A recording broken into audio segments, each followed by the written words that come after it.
Ha? Nasa labas pala si Silver. Good morning, Silver.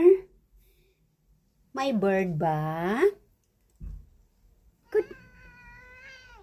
Good morning. May bird? Ayan, humuhuni ang mga ibon mo Silver is here sa front yard. Ayan, pinapanood ang mga bulaklak.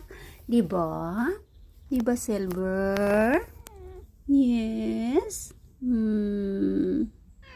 Yeah. May ibon? May ibon ba? Ayan. Excited si Silver dito sa front yard kasi huminto ang ulan. Ayan, at ang mga flowers namin patuloy na namumulaklak pa rin.